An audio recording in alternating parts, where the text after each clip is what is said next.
Good day. Today is Tuesday, 6th May 2025, and I would suggest that we are witnessing over the last couple of days further signs of the gradual erosion of support of the neoliberal centre right across the West, and in particular a now visible crisis in legitimacy and authority of the neoliberal centre in its heartland, which is of course Europe. Let's start with the most important country in Europe, which is of course Germany. Now today, 6th May, was the day when Friedrich Merz would have finally reached the destination point of his long political journey, and at the age of 69 become Chancellor of Germany. When I got up this morning, I assumed that would be the case, and I'm sure that was the universal view of pretty much everybody who follows German politics and who is at all familiar with the recent history of the Federal Republic of Germany going back to the 1950s, and who would have assumed that after winning a parliamentary election and securing a majority through an agreement to make a coalition with the opposition SPD, well, today finally Merz would be elected Chancellor of Germany by the Bundestag, the German parliament, with that vote being a formality. And apparently Merz himself assumed that this was the case, and he'd prepared a busy schedule of visits to various European capitals, including Brussels and Warsaw, and I believe Paris, in the first couple of days that he would be Chancellor. And the parliamentary arithmetic appeared to support that assumption.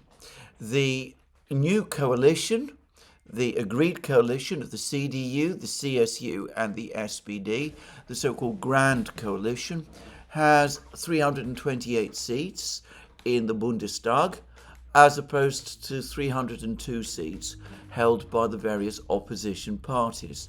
A clear majority, not an overwhelming one, but nonetheless a clear majority. So the confident assumption, was that Merz would be elected Chancellor today.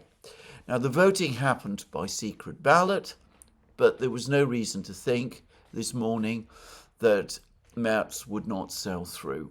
And then a few hours later, the shock, he didn't. He failed. Up to 18 members of his coalition, and we have no idea who they are because voting was by secret ballot, either abstained or voted against him. Now, I say voted against him.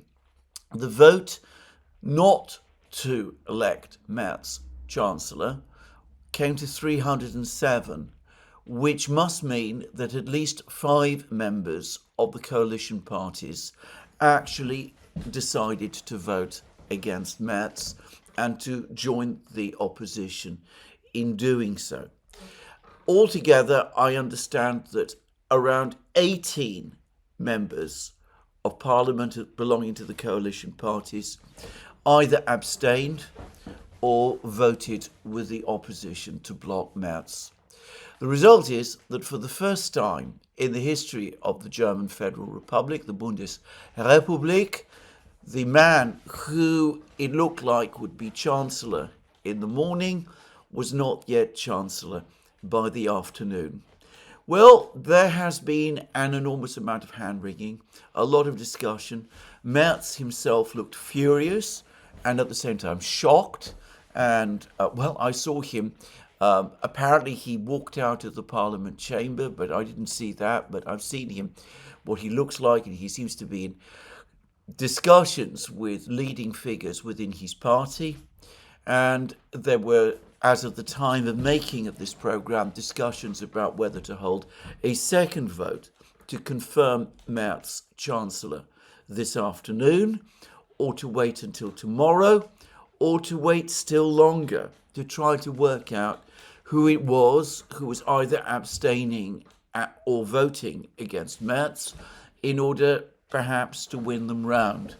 Another possibility, of course, is for the coalition, if they're determined to keep Merz and to anoint him Chancellor, to reach out to the Greens, to try to get the Greens to confirm Merz as Chancellor. The Greens, of course, are in opposition, but they are fairly close on many things to the ruling coalition parties, and in particular, they're of course very close on foreign policy questions, and well, it might be possible to get the Greens maybe to come round and to back Merz. However, there would be a price to pay. The Greens would presumably want something in return. I can't imagine that the whole coalition negotiation could be reopened to allow them to join the new government, but then you never know. At least I don't. I'm not that much of an expert in German coalition politics. But anyway, no doubt the Greens would demand other things in return for supporting Merz. They might want commitments on all kinds of economic and social questions and on climate policy and all that sort of thing. And of course, Merz has been seeking to lead the CDU, or saying that he sought to lead the CDU, away from some of the policies that the Greens have advocated on all of these questions. Anyway, I don't know what is going to be done over the next couple of hours. There's reports that the next vote might come this evening, but the very latest reports that I saw suggested that more likely it would be put off until tomorrow.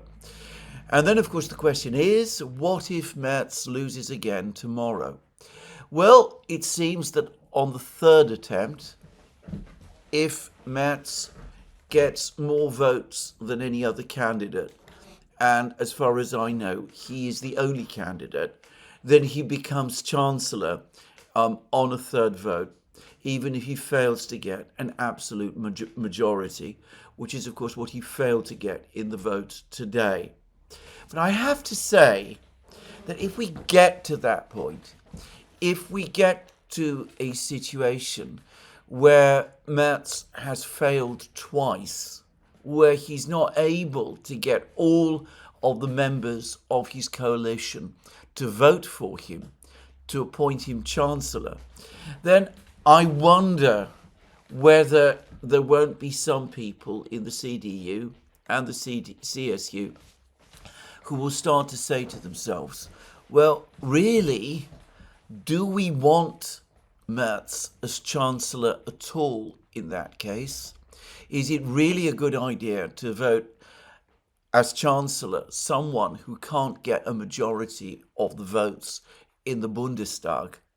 Perhaps the moment has come to start to think about looking for someone else, someone who is more likely to bring the coalition together, the various parts of the coalition together, and to gain a majority in a vote in the Bundestag.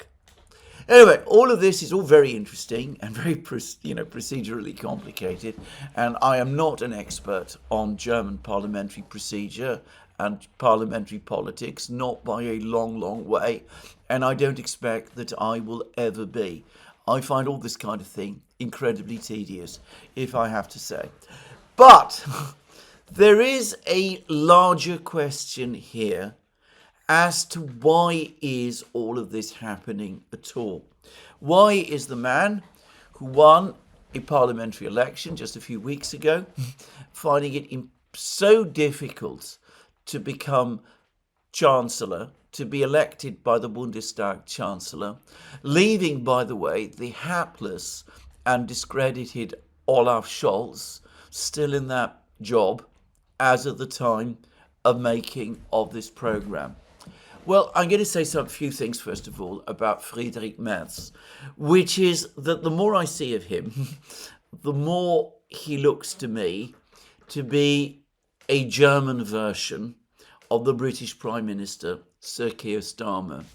A little like Starmer, Merz, when he started in politics, had an intriguing and enigmatic reputation. Like Starmer, he was supposed to have been extremely successful in his career outside politics. In Starmer's case, as a supposedly brilliant lawyer. In Merz's case, as an extremely successful businessman. Anyway, that was the narrative.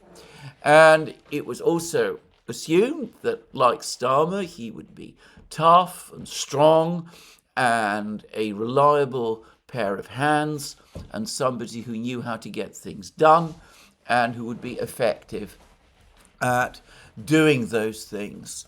And a little like Starmer, he was also assumed to be somebody who would have a clear view of how to confront the growing problems of the country, the country that they were going to leave.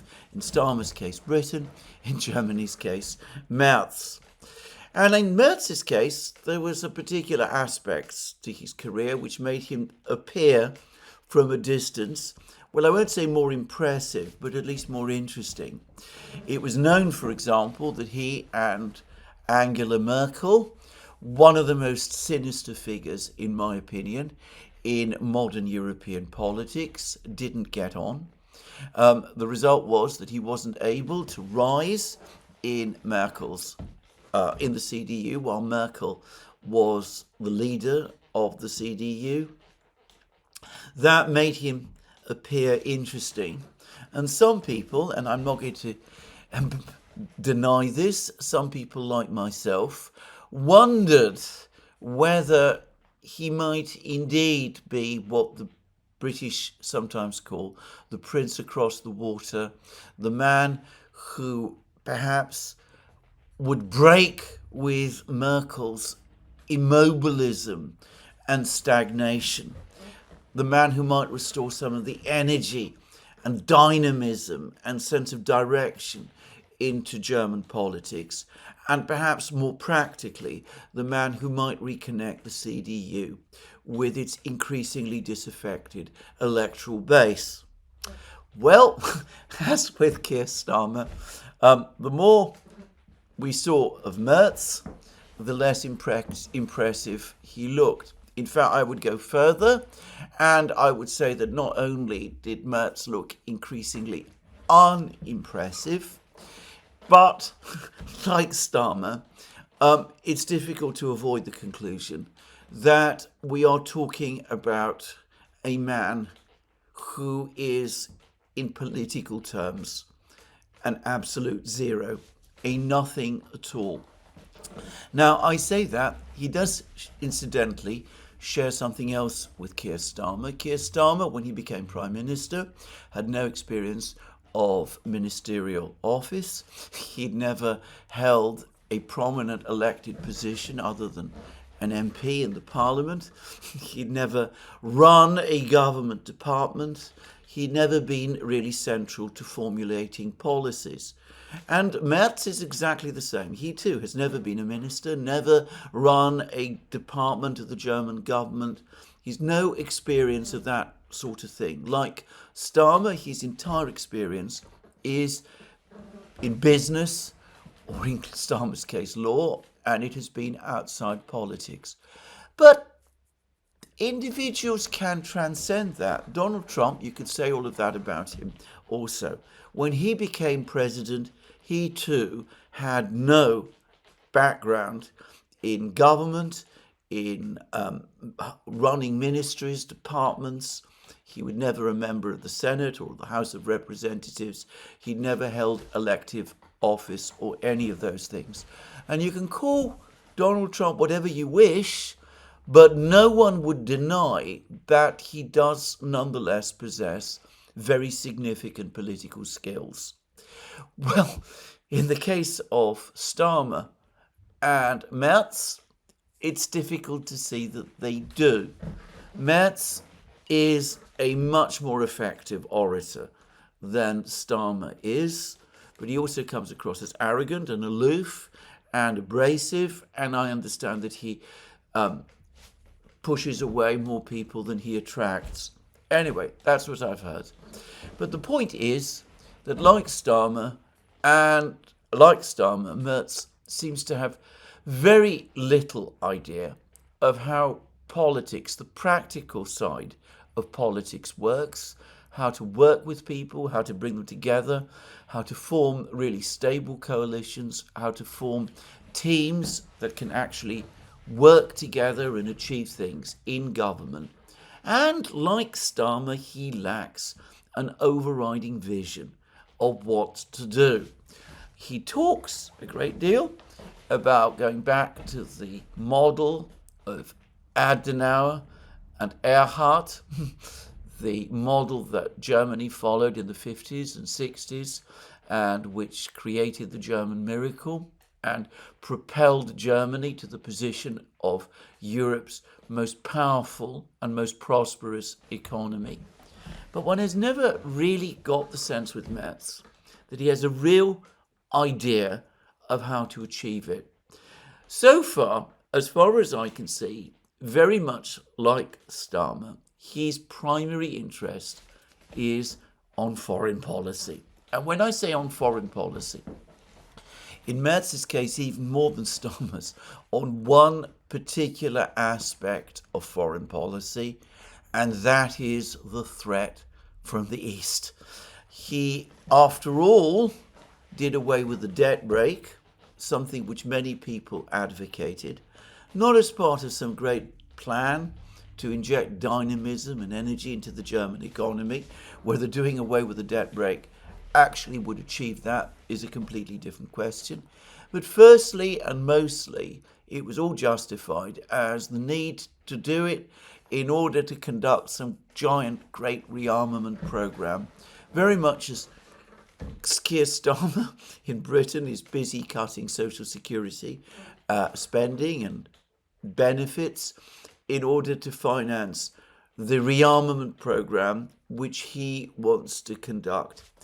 Maybe Merz has some more ideas than Starmer does about things to do, but to the extent that I can understand what they are, they do seem to me very much to be directed towards taking Germany further in the direction of financialization, of moving it away from its industrial and manufacturing roots, though he probably would not describe it in that way, perhaps not even to himself, which I doubt most people in Germany are comfortable with, and which, anyway, even Merz doesn't seem to have a clear plan how to do. So there it is. I mean, you have a person who is about to become Germany's chancellor at a particularly critical role in German and European history, who fundamentally lacks ideas and plans about how to move things forward. And it doesn't help that he's an abrasive and difficult individual, and also that very much like Keir Starmer, he's shown, if I have to say it, a certain absence of principle. So he campaigns for the parliament to be elected as the defender of fiscal probity and the debt brake, just as Keir Starmer campaigned to become leader of the Labour Party as Jeremy Corbyn's friend. And of course, the moment Merz is elected, he reverses all of that, just as the moment Starmer became leader of the Labour Party, he turned on Jeremy Corbyn, his so-called friend. Merz also spoke about the importance of creating a firewall with the AfD, and was incredibly critical of the AfD. And then, of course, he engaged in a shabby parliamentary manoeuvre to try to steal their policies on immigration, one which caused dismay within his own party, which upset the SPD, which caused all sorts of problems politically, which it would take too long to discuss in a program like this, but a step which perhaps did take some votes from the AfD during the election, but those votes have all drifted back to the AfD since then. So things like that. I mean, even on issues like Ukraine, for example, Merz has changed his stance at various times. I can remember how back in 2022, for example, he seemed to oppose disconnecting Russian banks from SWIFT. Now, of course, he is a fervent advocate of sanctions. He turns a complete deaf ear to demands, by the way, from the German business community to take steps to restart the supply of Russian gas to German industry. So it is unsurprising that a person like this, who is, by the way, also arrogant, a quality he shares with Starmer, and abrasive, which is a quality unique to himself. Starmer isn't abrasive in the same way. Anyway, it is perhaps unsurprising that a person like that isn't inspiring a huge degree of enthusiasm. And that is the problem, because I suspect that there are lots of factions and cliques within the CDU. There always are. I suspect that Merkel is still there somewhere on the scene. I doubt that she has any plan to become Chancellor, but there's no love lost between her and Merz, and she still, I'm sure, has her friends within the CDU parliamentary faction, and I would not be surprised if she has been quietly pulling strings to make sure that Merz would have difficulties becoming Chancellor.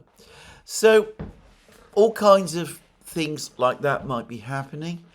A leader can proof him or herself against those kind of intrigues if they have a convincing program, if they have the kind of personality that inspires confidence.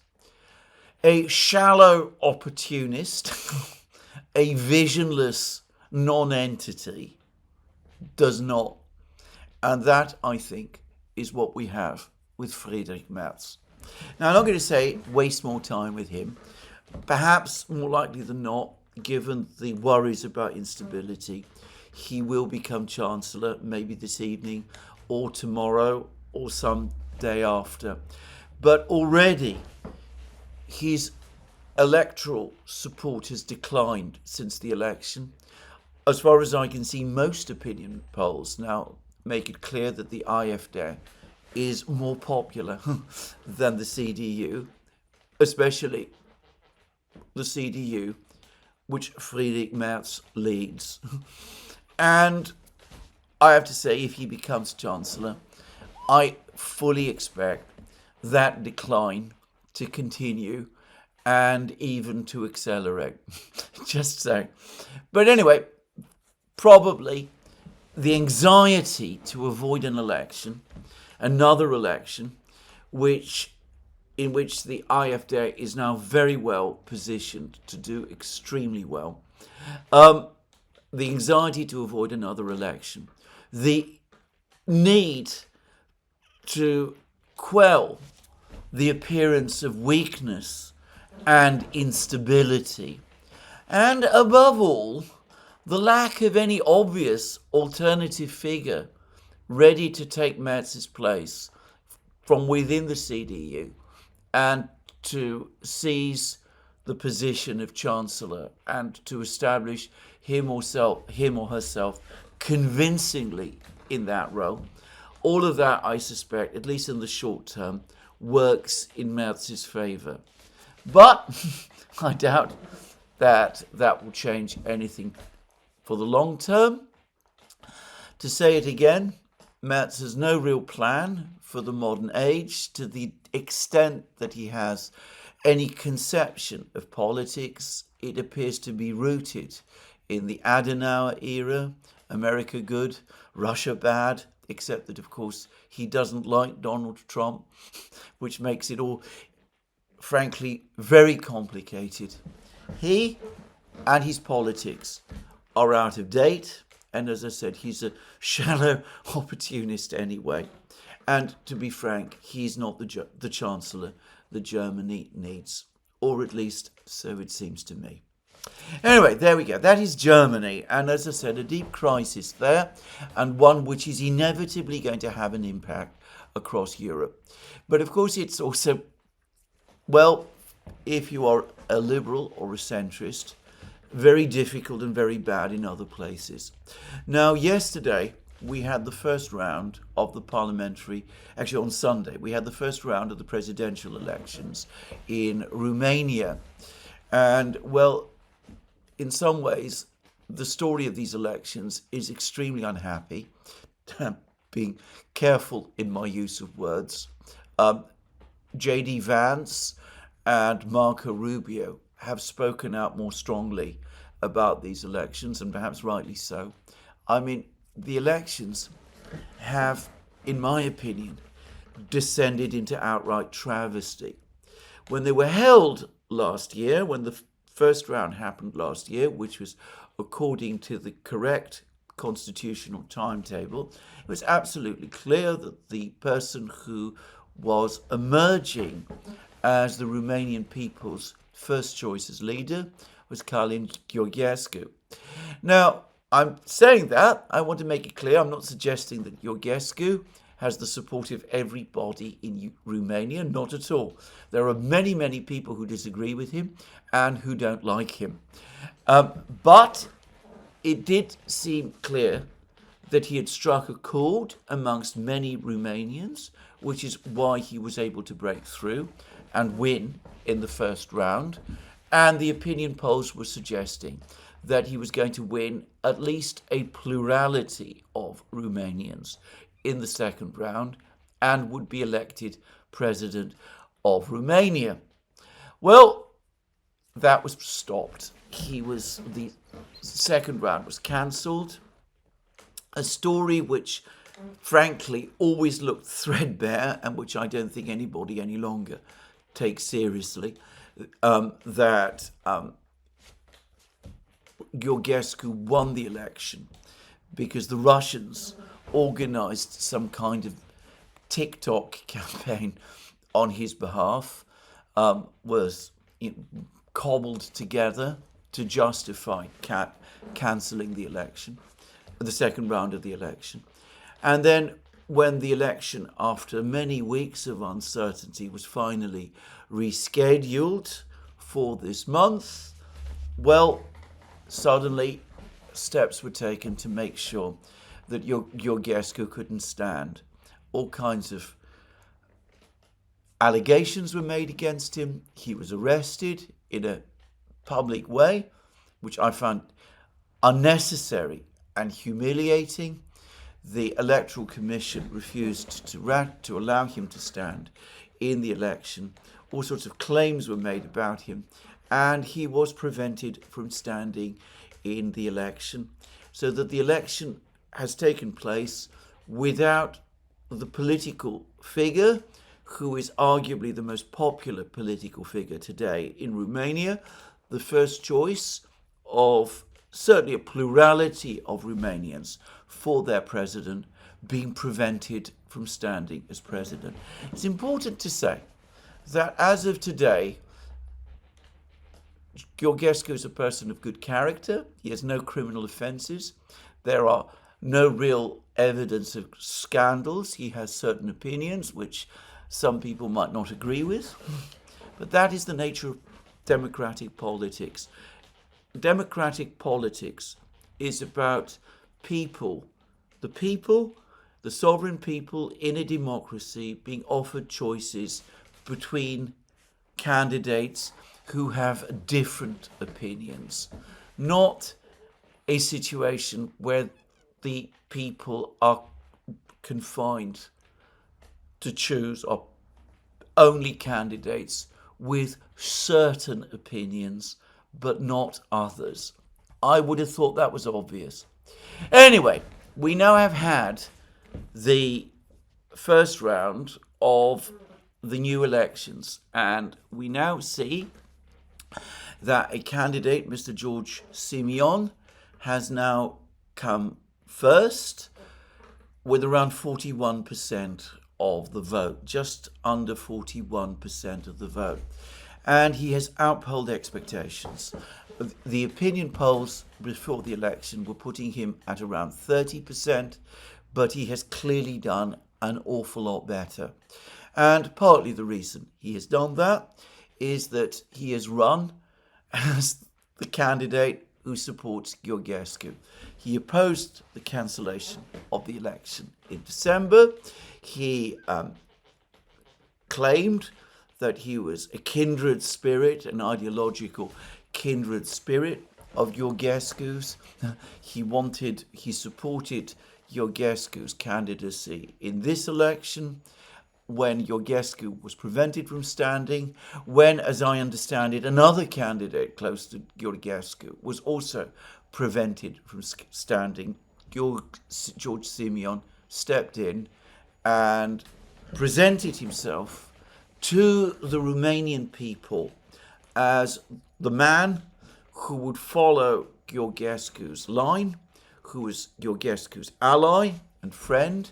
He's gone out of his way to make himself seen with Georgescu. Georgescu, by the way, has reciprocated and has given Simeon support and has, I understand, also appeared alongside Simeon.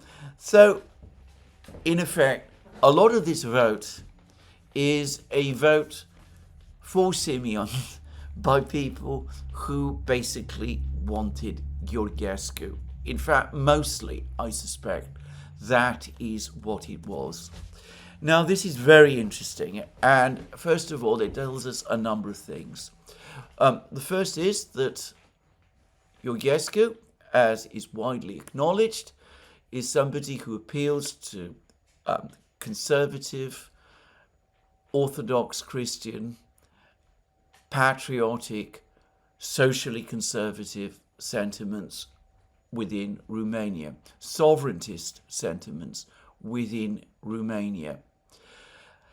Well, it looks as if, I don't think there's any real doubt about this, that is a kind of politics perspectives that are shared by a very large proportion, probably a plurality of the people of Romania. I'm not saying everybody in Romania, but at least a plurality of them. Georgescu is a skeptic about the European Union and about NATO. And again, one senses that is a widely shared view amongst many people in Romania as well. He's said, or is alleged to have said, certain things about Romanian history, which, if he did say them, I should say clearly, I don't agree with. But overall, he comes across as a rather scholarly, intellectual figure, one who's played little active role in Romanian politics until recently, and who functions outside the Romanian political, or has functioned outside the Romanian political system. That's at least my own impression, and I'm speaking at a considerable distance from events. As I said, I'm not myself, obviously, close to Romania. I've not even visited Romania myself. So that's, anyway, my impression. Now, it seems to me that Simeon is different, is in some respects very different from Georgescu, more different than perhaps people fully appreciate. The first thing to say is that if you want to start throwing around labels like far right, then Simeon actually approximates more closely to some of the stereotypes of that label than Georgescu does. So you could even argue or again, so it seems to me, that perhaps the result of this extraordinarily complex process is that you have ended up with a probable leader of Romania who is actually more far right than the person who would have stood otherwise than him. Now, I say this with some degree of I must qualify what I've just said, because I'm not going to pretend that I know Georgescu's and Simeon's views exactly. There's clearly a great deal of overlap, but there certainly seem to me to be significant differences also. And I would say also that my impression is that Georgescu's politics are more Romania-centered, more centered around church and family and those sort of things, and perhaps hostility to corruption, a very important factor in Romanian life, than Simeon's are, which are more overtly nationalistic. Certainly, Simeon seems to have been a political activist for much of his relatively short political career, in ways that Georgescu was not. And it also seems to me that much more than Georgescu, Simeon's major focus, or at least one of the issues that he was heavily focused around, was union with Moldova. Now, I'm not saying, and I want to make this clear, that Georgescu doesn't aspire to the same thing, but it does seem to me as if Simeon has been much more active in pursuing a policy of union with Moldova than Georgescu has done. And I understand that for that reason he's actually banned from visiting Moldova. Just saying. So that then leads to certain differences in their international outlook.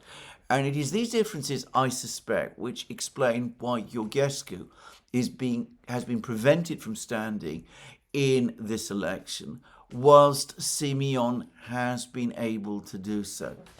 Because the policy of union with Moldova, one pushed as hard by Simeon as he has, is one which inevitably is going to cause conflict with Russia. Moldova, of course, was a constituent republic of the former Soviet Union. It formed, under the Tsarist Empire, part of the former Tsarist province of Bessarabia. Certainly, the people of Moldova speak a language which, as far as I can see, is the same as Romanian. Maybe I'm wrong about this, but that's absolutely my own impression. But they've been associated with Russia for a very, very long time, and Russia has always had interests in Moldova and has always, ever since the Soviet collapse, insisted on Moldova's right to independence from Romania. And of course, if we're talking about Romania and Moldova were indeed united in the interwar years between the two world wars, but Romania lost Moldova as a result of the Second World War.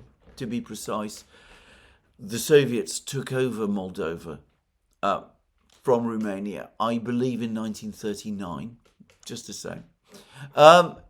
And that has also caused a lot of ill feeling in Romania against Russia. So Simeon, it seems to me, comes very much from that tradition, whereas Georgescu, again, to stress, I'm not suggesting he doesn't want union with Moldova, but I get the sense it's less of a priority with him. So that explains the difference, because of course if that is so, then it is understandable why Simeon has a history of being antagonistic to Russia, which Georgescu, perhaps more centered on questions of culture and the Orthodox Church, is not. So Georgescu supported a more independent line for Romania, spoke of an Romania independent and sovereigntist and perhaps non-aligned as between the two power blocks. And of course he was skeptical, to put it mildly, of the EU and also of NATO as well. Whereas Simeon has made strong anti-Russian statements, has supported Ukraine in the past, has spoken about war crimes trials against President Putin of Russia. All of this is in the past, but he has said these things, has supported NATO and has supported Romania's membership of the European Union. So there are similarities between the two men, but there are also important differences. And I'm going to suggest that for the EU Centre, for the Euro-Atlanticists who run things in Europe, these differences between Simeon and Georgescu are what really matter. Even if I am right, and again I want to say I'm qualified about this, if I am right and Simeon's general outlook makes him closer to the popular stereotypical image of a far-right activist than is true of Georgescu, well, that worries the EU Centre less, whatever they may pretend, than the fact that Georgescu seeks non-alignment. The fact that Simeon in the past has shown a degree of commonality on policy with the EU Centre and with NATO, specifically on the topic of Russia, makes him acceptable, given that hostility to Russia is the major policy at this moment in time of the EU, of the entire Euro-Atlantic establishment which holds sway in Europe. So I would say this, it could be that Simeon has changed his views. He's now said that he is opposed to further support for Ukraine, or at least I understand that he has. That, of course, aligns him closer with Georgescu, and it is a more popular policy, as far as I can see, in Romania. But if, in time, we start to see divisions appear between Simeon and Georgescu, if it turns out that Simeon is a more conventional politician, somebody who can be more easily assimilated into European politics than Georgescu certainly would ever have been, then I will say straight away that I myself will not be surprised. Now, again, it may be, as I said, that things turn out otherwise, and the important thing again to stress is that whatever views one has about Simeon, whether I am right in his analysis about him, and I might not be, and if I'm not, by the way, I want to say I apologize, but if I am right about him, that still doesn't alter or change the fact that a plurality of Romanians, probably in the second round, a majority of Romanians are going to vote for a candidate who is supported by people like Georgescu, who oppose the current neoliberal policies of the EU Centre and of the globalist Euro-Atlantic establishment in Europe. And in some respects, that is the most interesting and important thing. Well, that's Romania. Now, I'm now going to return to my own country, which is Britain. And I have been waiting with interest to see how the Labour government, how Keir Starmer would respond to the electoral defeat that his party suffered on Friday, which, as I've discussed previously, on Thursday and Friday, which, as I've discussed previously, is a defeat and repudiation by the electorate in England of the entire British the entire political establishment of the UK. The Conservatives did abysmally, worse even than Labour did. According to some analysis, they got just 15% of the vote on Thursday, which is unprecedented in a local election for the Conservative Party in its long history, very long history. Some people are talking about the fact that the Liberal Democrats and the Greens did rather better, but I think if you look and study what they actually achieved, in my opinion, it is underwhelming, and it does not remotely compare to the extraordinary breakthrough achieved last week by Reform. But anyway, one can debate what the Conservatives might or might not do, nothing very much in my opinion, or what the Liberals and the Greens are all about.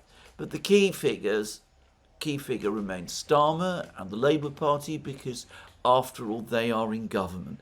And it is what they do in government that one would expect to change things. Well, so far, they've done absolutely nothing. Starmer, as I said on Friday, made a speech in which he said that he got it, he understood what the result meant, and that he would move faster and further and more dramatically to turn things round, whatever that means. But he offered no ideas or policies or plans about how he would take things forward. Nor have I seen any evidence at all of any significant or substantial rethink within the leadership of the Labour Party about what to do. There are some reports that some Labour MPs are coming back from the election and are telling the leadership of the Labour Party that the party needs to reverse its stance on withdrawing winter fuel payments from pensioners. It's almost the first measure the new Labour government announced soon after it took office. I can't see how that could change or improve things dramatically. It was a massive misstep politically to make when it was announced. It was deeply unpopular, and it created an impression of the government which has never gone away since then. Frankly, reversing it is not going to win Starmer and the government back support. From what I can see, all it's going to do is going to strengthen the impression that Starmer and the government are weak and on the run. Nobody is going to give them credit for reversing that bad policy in this sort of way. And for the record, I'm not even sure at the moment that they're even thinking seriously of doing it. So what are they going to do? Well, I've been looking at the reports, and it turns out that they are indeed going to do more of the same. And more of the same is cranking up even further more anti-Russian rhetoric and even more anti-Russian politics, and talking even more about Ukraine, and doing everything they possibly can to emphasize and re-emphasize and underline to the British people how vitally important and incredibly necessary it is to go on supporting Ukraine.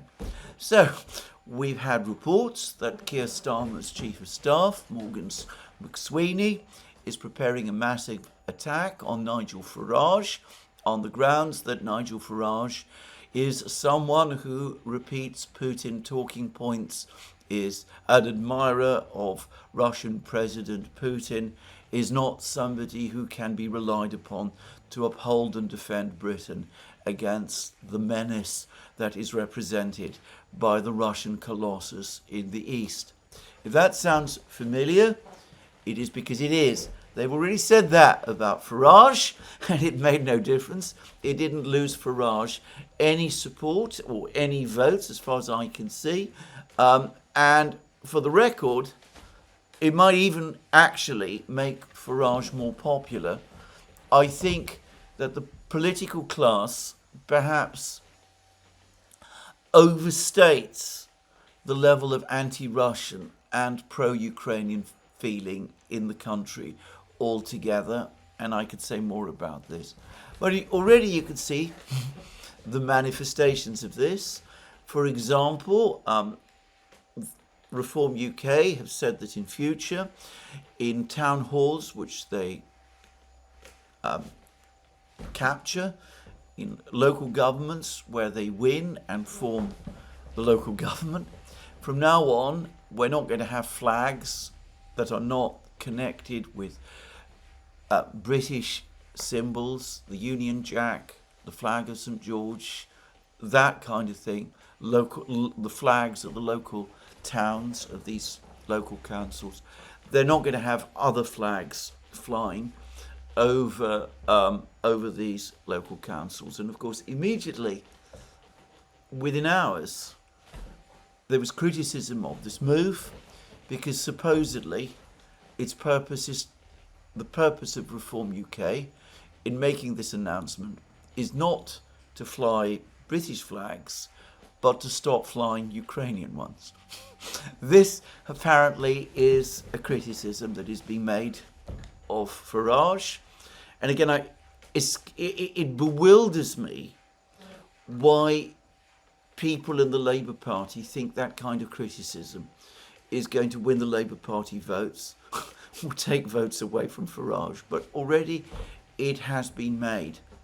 And, well, we've had, I believe it was all of 11 Ukrainian soldiers participate in Britain's own version of the Victory Day parade. I didn't see the parade myself, but there was a lot of talk in advance about how the Ukrainian army would participate. As I said, 11 soldiers apparently did. I have heard this at second hand, and it may be that I'm wrong, but the photos I've seen do suggest a very small group of Ukrainian soldiers. But anyway, there they were. Again, one wonders why. And, well, lastly, yesterday we got all kinds of reports about how the Starmer government, the British government, is now preparing a giant new plan to prepare Britain for attack by Russia. And of course it was the headline story in the Daily Telegraph.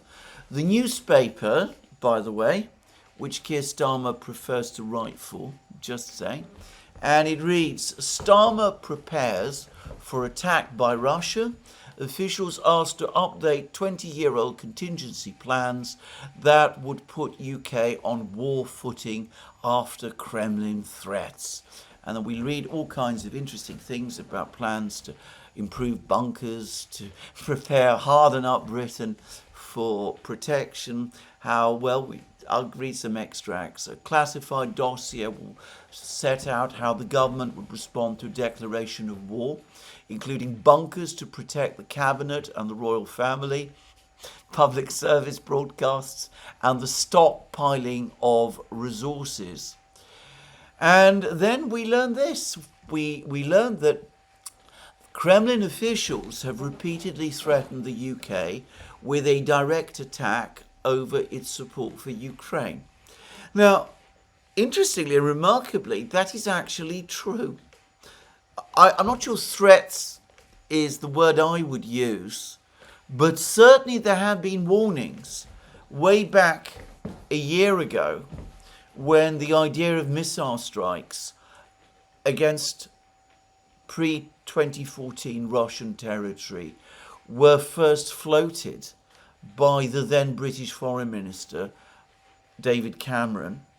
The British ambassador was called into the foreign ministry in Moscow and was handed a démarche and was told that if the British did a thing like that, if they aided and abetted Ukraine in conducting missile strikes of that kind, given that Ukraine couldn't do it by itself, but would need input, direct input from British military personnel, which has never been denied, by the way, and which recent articles in the New York Times and the London Times have basically confirmed is true. Anyway, if anything like that happened, the British ambassador was told that it would be seen in Russia as an act of war, and that Russia reserved the right to take reciprocal action against Britain. And, well, there have been more warnings of that kind since, and some of those warnings have been uttered by no less a person than President Putin himself. So for once, I actually agree. As I said, I wouldn't myself use the word threatened, but certainly there have been warnings from the Russians that missile strikes against Russia would potentially result in a very strong Russian response. Well, the British paid no attention.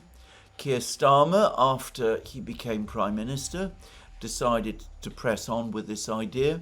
He even travelled to Washington with much of his foreign policy team to meet with Joe Biden, who was then still president, and to lobby the Americans to move forward with that idea. And of course, in November, missile strikes using British Storm Shadow missiles on military positions, Russian military positions inside Russia, duly took place, causing Russian casualties. By the way, nowhere in this Daily Telegraph article do you read in any place that British missiles have in fact already been used against Russian territory in the way that I've just described. Anyway, what we now learn is that, this is from the same article, ministers fear that Britain would not only be outgunned by Russia and its allies on the battlefield, but would also be unprepared and poorly defended at home. Experts have warned that the country is vulnerable to assault on its critical national infrastructure, including gas terminals, undersea cables, nuclear power plants, and transport hubs. And we are told that there would be the war strategies for the rail and road networks, courts, postal system, and phone lines are all expected to be examined, because apparently we are, to all intents and purposes, naked before such Russian retaliation or strikes, should it ever come. And we are also read in the same article that Russia, China and Iran all claim to have developed hypersonic missiles that can travel at up to 10 times the speed of sound and evade defences more easily than a conventional ballistic missile. British officials are especially concerned about gas terminals and the country's 5 active nuclear power stations, which could release radioactive material across the country and cause significant prolonged long-term security, health, environmental and economic impacts if struck, according to a Whitehall assessment. Well, so there you have it. You have it all in the Daily Telegraph, and apparently it's been circulated all across Britain that, Keir Starmer is the man to keep us safe. You can't trust Farage. He, on the contrary, is in some way in the Kremlin's pocket, or if not in their pocket, at least he's aligned with them in some form. No word anywhere here that to the extent that these dangers discussed in this article actually exist. And I have to say, I don't for one moment imagine that the Russians are currently anywhere close to deciding to carry out attacks of this kind. But to the extent that these dangers exist, we have brought them on ourselves, not least by Keir Starmer advocating and using British missiles launched purportedly by our proxies in Ukraine, who just, as I said, participated in a Victory Day parade in London by launching those missiles onto Russian territory itself and killing Russians there. Anyway, there we go. That seems to be, as far as I can tell, at the moment, the British government's policy. If this is not a failure, I can't see what possibly could be, but expect a lot more of this in Britain over the next few months.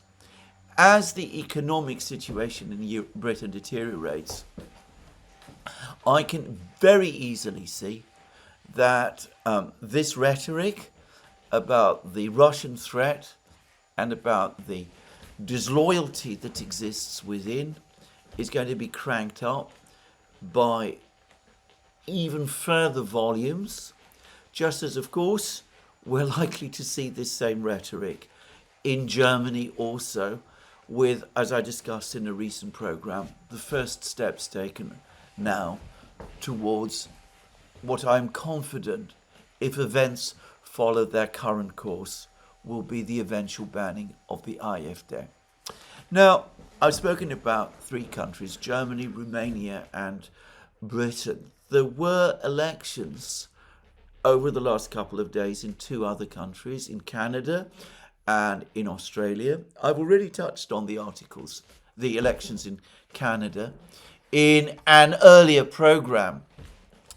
What I would say, however, is that there has been a brilliant analysis of these elections in the left of centre British magazine Unheard by the Greek economist and former finance minister, and by the way, former school, well, I wouldn't call him friend, we did know each other at school, of mine, Yanis Varoufakis. We haven't seen each other, by the way, just to make it clear, for roughly 60 years.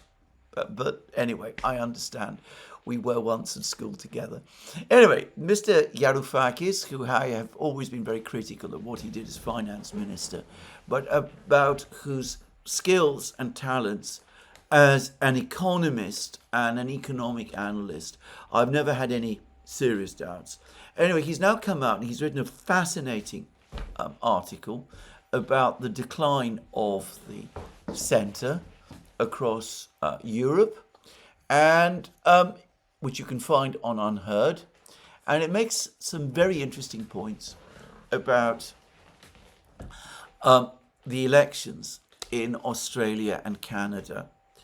And his point is that the left-wing governments, or centre-left governments, the centrist governments, but centrist, neoliberal, whatever governments in Canada and Australia, won their elections in Australia against relatively low turnouts, on the back of a relatively low turnout, basically by running against Donald Trump, but also mostly by mobilizing or attracting to themselves votes of supporters of other leftist parties.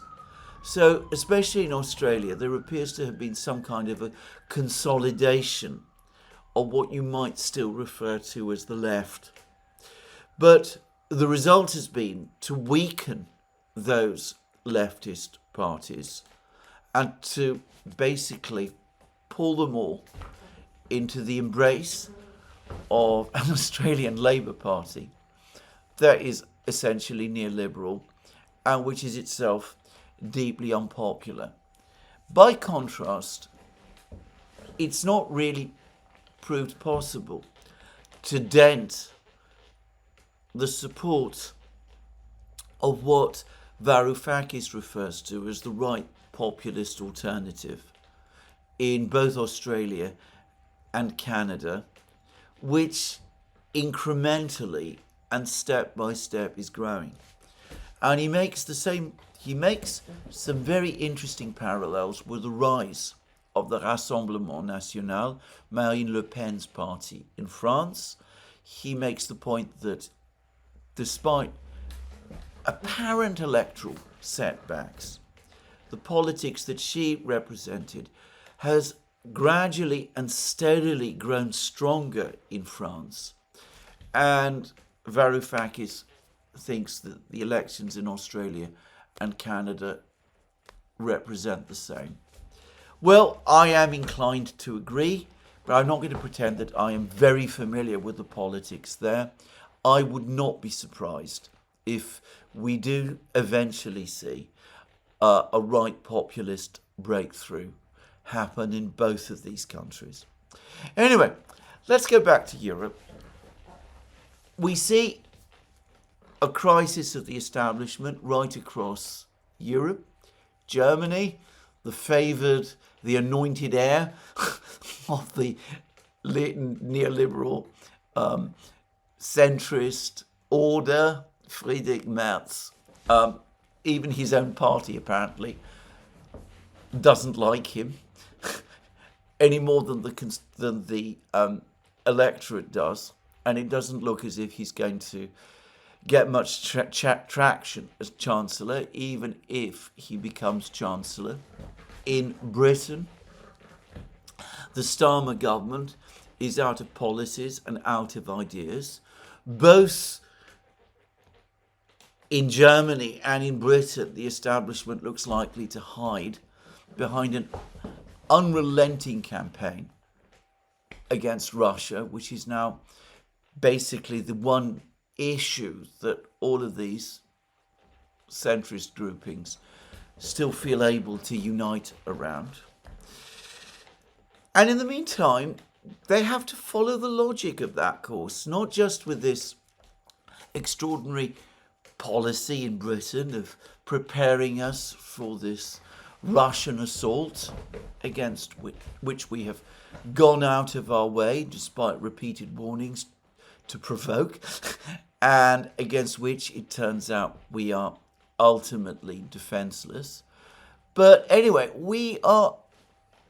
since we are in Europe, or at least our leaders are committed to this policy, they continue to lead us further and further in the wrong direction. So I have been reading, for example, if that's all over the media, but Reuters covered it most thoroughly, that the latest plan apparently is, as part of the EU's sanctions, to ban all imports of Russian energy into the EU entirely from 2027. So LNG, liquefied natural gas, which now apparently represents something like 17 to 18% of Europe's LNG mix. And I think that apparently is growing. That has to be banned. Oil imports from Russia, those have to be banned too. Dependence on the United States for LNG will presumably be increased still further. And all this as European leaders like Ursula von der Leyen, Friedrich Merz, Olaf Scholz, others, continue to insist that it was the Russians who turned off the gas. One of the most astonishing claims, which it still amazes me that people are able to say it with a straight face. Anyway, apparently that's what we must continue to do. We already have an industrial crisis right across Europe. German industry is now saying that not only would it be wrong to stop importing gas, LNG from Russia. On the contrary, in order to restore competitiveness, we must start importing pipeline gas from Russia again. But no, go in the absolute opposite direction. Commit even further towards deindustrialization and long-term economic suicide. Strangle your economy even further with high energy costs. Stop imports of Russian gas. Double and treble and quadruple down on renewables, despite the fact that we've seen the many problems that they present. And, well, go on saying that anybody who disagrees with you on this is obviously on the other side.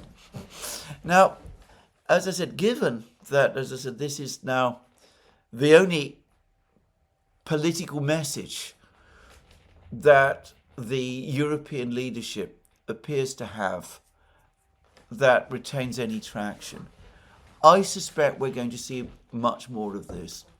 There's also been a deeply depressing article in Naked Capitalism, a superb magazine altogether, by the way, by Conor Gallagher, who says the EU zombie uses Trump as cover to further feed on citizens. And he points out how the Europeans are doing all kinds of things like stepping up their rearmament, pouring out debt, talking in this kind of way. He makes the point that this is, in so many ways, reversing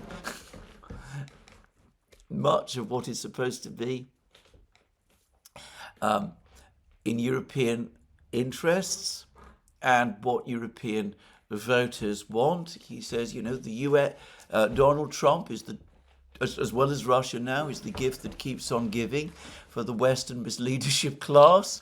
Any anti-democratic swindle on the EU wish list is now being sold as an remedy to the orange man. And if it's not Trump, it's Russia.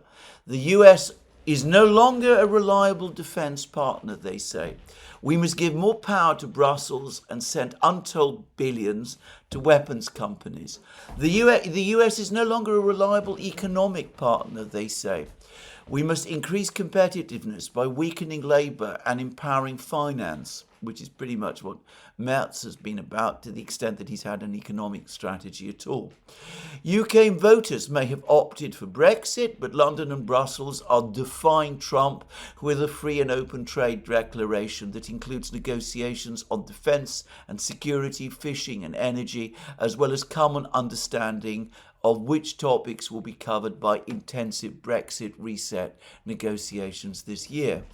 And then he goes on to say, and he's absolutely right, the strange thing about these plans is that they include reliance on US weapons, because Europe cannot produce all the weapons that it would need to build up its armed forces if its rearmament plans were ever to be successful.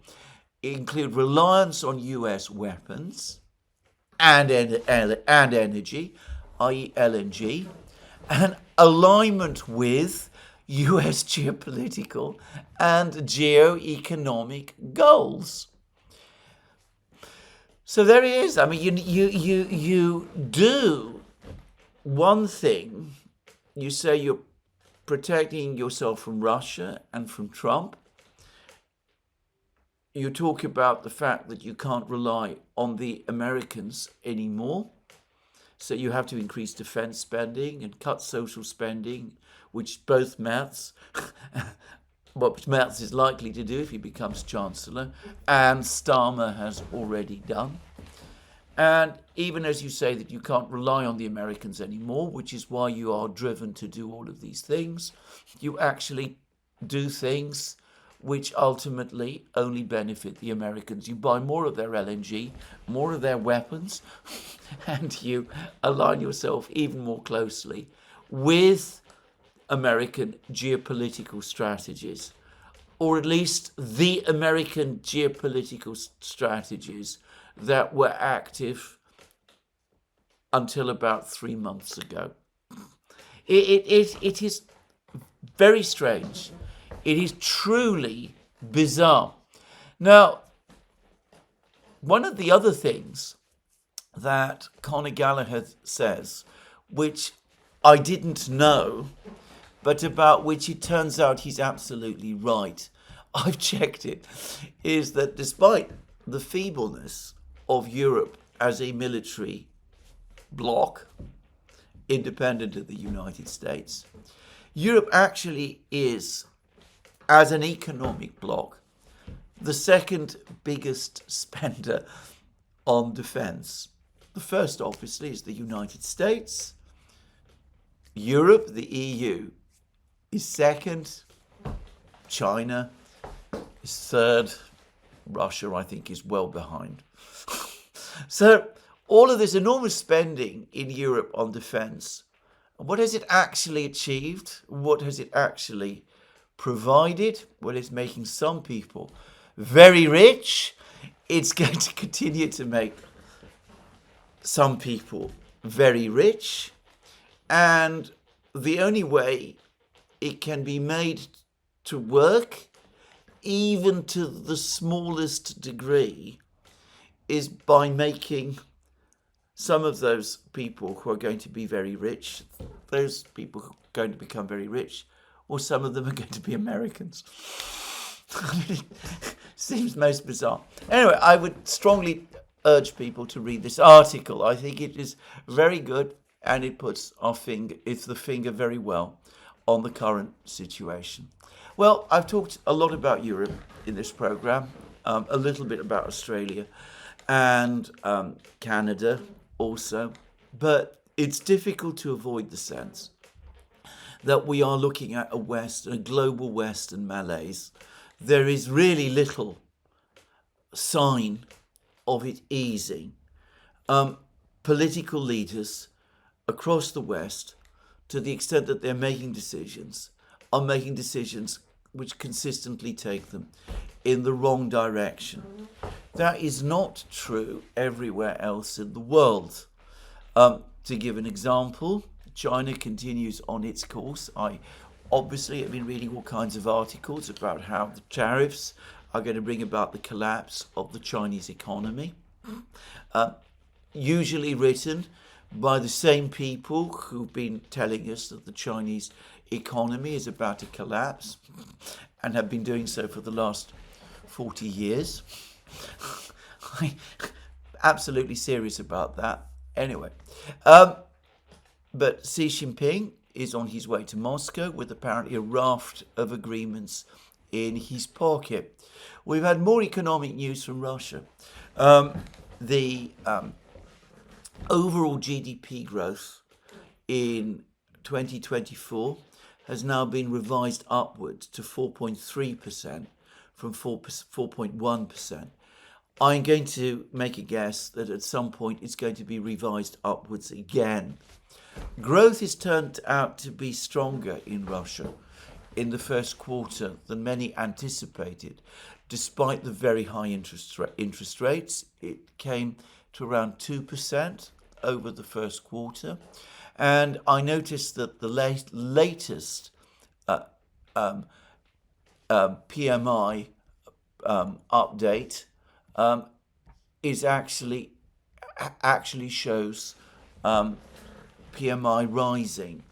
It's now just under 50, whereas in earlier last month it had fallen to around 48, as I remember. All of this as inflation has started to fall.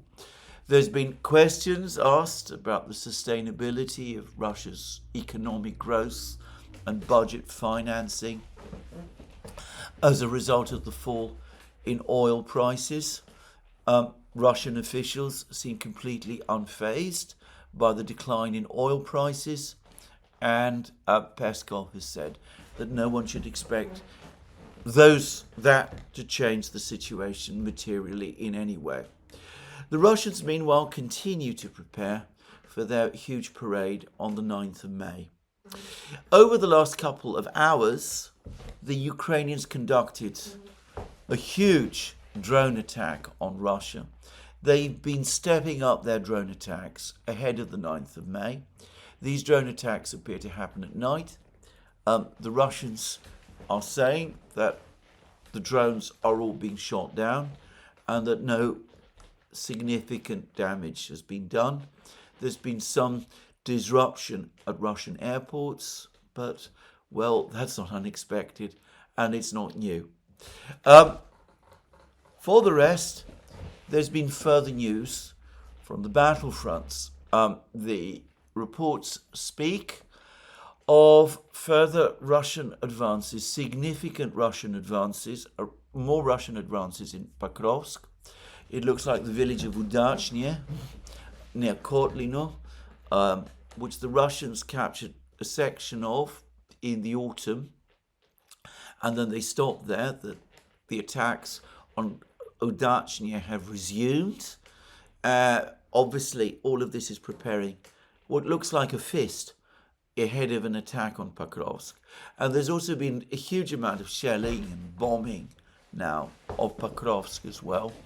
General Syrskyi, by the way, the Ukrainian military commander, is claiming that there's been a stabilization of the situation around Pokrovsk. Just over 8 weeks ago, as I remember, he was telling us that the situation in Kursk was completely under control. This, even as the Ukrainian defenses in Kursk were about to collapse. So anyway, we can put whatever weight on General Syrskyi's claims that you want to. The Ukrainians have continued to try to break through into Kursk region again, and apparently their objective is a village called Totlino, which is close to the border. So far, they don't seem to have achieved any success, but they're still trying. As I said, presumably, it's important for them to establish themselves on some territory in Kursk in advance of the Russian parade on the 9th of May. Men and machines are being sacrificed, as happens so often, to that propaganda objective. It makes absolutely no sense to me. There continues to be further decline or collapse, perhaps, a slow motion collapse of Ukrainian positions south of Konstantinovka. There was a very long analysis of the situation there by the Russian newspaper Radovka last night. I'm not going to go over it in detail, but it spoke about how the Russians are working not just to bottle up Ukrainian forces in this essentially salient that the Ukrainians now hold south of Konstantinovka, but that the Russians are also looking to fragment this salient as well, so as to pick off the various parts of this salient one by one individually. And, well, there also continue to be, and this has been going on for some time now, more and more rumors about some big operation that the Russians supposedly are about to start in Kherson region as well. So reports that the Russians have assembled a large number of boats to cross the Dnieper. There are even claims that the Russians have captured 2 villages on the west bank of the Dnieper, north and I believe just to the south of Kherson city, though I'm not exactly certain of the geography. It does seem that the Russians have gained control of nearly all of the islands on the Dnieper River. I am not sure that they have actually crossed onto the west bank of the Dnieper and occupied ground there. Maybe they have, But I mean, I'm very skeptical of some of these claims. But there are claims that the Ukrainians are very, very short of manpower in Kherson region, that they've had to transfer large numbers of their troops to all sorts of places to hold the line in Pokrovsk, in Konstantinova, in Sumy region, in the Oskol and Jerebets river lines. If true, then maybe a cross-river operation to capture Kherson would be a relatively low-risk operation, and it might be something that the Russians would try. My own view is that though the Russians could probably establish a beachhead across the Dnieper relatively quickly and easily, their big problem would be to keep their forces west of the Dnieper supplied. Remember the two bridges, the Antonovsky Bridge in Kherson city and the Novaya Kakhovka Bridge, the one across the dam, in the case of the one, the dam bridge has been completely destroyed. The Antonovsky Bridge has been severely damaged. It would be necessary to create pontoon bridges. I wonder whether supplies could be maintained using those bridges. It seems to me like a very complex operation indeed, and I wonder whether in the end it would be a worthwhile one. But anyway, we'll see. Anyway, there's lots of rumours and speculation about this. Russian offensive operations will probably start to dial down in the next few days anyway, because as I understand it, on the 7th of May, the ceasefire that Putin announced some days ago, the Victory Day ceasefire, comes into effect. The Russians this time have made clear that they will react very strongly to any Ukrainian attacks during the period of that ceasefire. Zelensky has already made it clear that the Ukrainians will not observe the ceasefire. So fighting is certain to continue right across the contact line during those 3 days. But it is possible that Russian advances during the same period will slow. For the rest, it still seems to me that President Trump, having signed off on a mineral rights deal or an investment deal, which ultimately was beneficial to Ukraine, perhaps he's now having buyer's remorse. He still seems to be talking about the need to try and end the war, and is trying to find some means to get some kind of dialogue with the Russians restarted again. This, even as agencies of the US government are now apparently greenlighting supplies of weapons, or at least equipment to maintain weapons, to Ukraine. I think too much can be read into some of these decisions, but perhaps nonetheless they are an indicator of the way things will go. But regardless, just as Europe has shown a complete inability to address its foreign policy challenges over the last 3 years, drifting into an open-ended confrontation with Russia that is proving ruinous to European economies and societies, and which Europe is winning, exasperating the Americans in the process, even whilst at the same time enriching them. So it seems to me that European elites are showing an increasing inability to address the domestic problems that are growing within their own societies. You see manifestations of stress everywhere. The lawfare against Marine Le Pen in France, the elections in Romania, the failure of Merz today, even if he is made Chancellor eventually. I mean, it's clear that no one likes him. Well, no one in the political system likes him. No doubt he has his friends and family who do. But anyway, no one in the political system or the wider electorate likes him or warms to him. And, of course, in Britain, it looks to me that we are drifting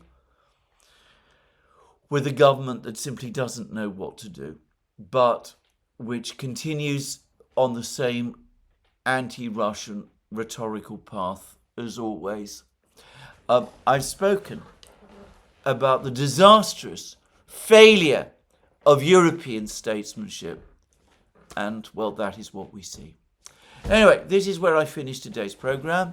Be more from me soon. Let me remind you again, you can find all our programmes on our various platforms, Locals, Rumble and X. You can support our work via Patreon and Subscribestar and by going to our shop. Links under this video. Last but not least, if you've liked this video, please remember to tick the like button and to check your subscription to this programme. That's me for today. More from me soon. Have a very good day.